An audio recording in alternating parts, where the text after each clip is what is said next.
déjà, il faut comprendre qu'il faut arrêter de dire l'Éthiopie, c'était le royaume d'Aksum. D'accord? C'est pas l'entièreté de l'Éthiopie. C'est un royaume. C'est un royaume qui était pas, qui dominait pas toute l'Éthiopie.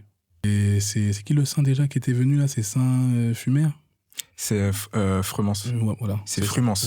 Voilà, Frumens, excusez-moi. Donc, Frumens est venu, d'accord, royaume d'Aksum, pour pouvoir les convertir. Mais ce qu'il faut comprendre, c'est que lorsqu'il est venu, le catholicisme existait déjà. Il y a peu de temps. 340 et 350 dans le royaume d'Aksum. Ok. Ça date quand même. Oui. Donc en gros, ça veut dire que ça fait un bon moment que c'est là-bas. Ok. Dans le royaume d'Aksum. Seulement dans le royaume d'Aksum. Voilà, dans le royaume d'Aksum. Ok. Donc quand il parle d'Éthiopie, c'était dans le royaume d'Aksum. Donc en gros, ils sont convertis à la pratique catholique. Ok. Parce que celui qui est venu les convertir était d'une province romaine. Mais du coup, ça veut dire qu'ils ont raison. Dans le sens où ça n'a pas été fait dans la dureté.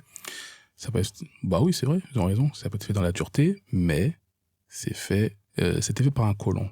Et ce colon-là, ici maintenant, regarde, voilà, je vais t'expliquer maintenant son pensée pour la plus profonde. Quand un roi se convertit, il sait qu'il sera l'allié des puissants, donc de l'Empire romain. On en revient encore au fait que ce soit politique. Mais c'est simplement de l'impérialisme. C'est simplement de l'impérialisme. C'est tout.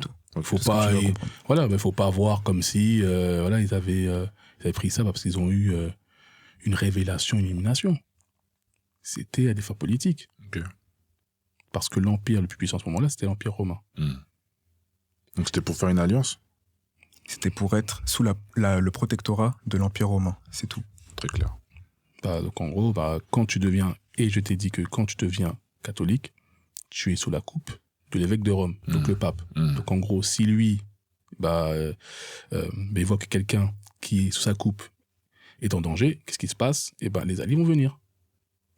C'est le même procédé que l'OTAN. L'OTAN aujourd'hui, il y a plusieurs pays qui forment l'OTAN, et s'il y a un pays qui est attaqué, tout le monde doit venir. Ce qui se passe en Ukraine. Voilà. Ok.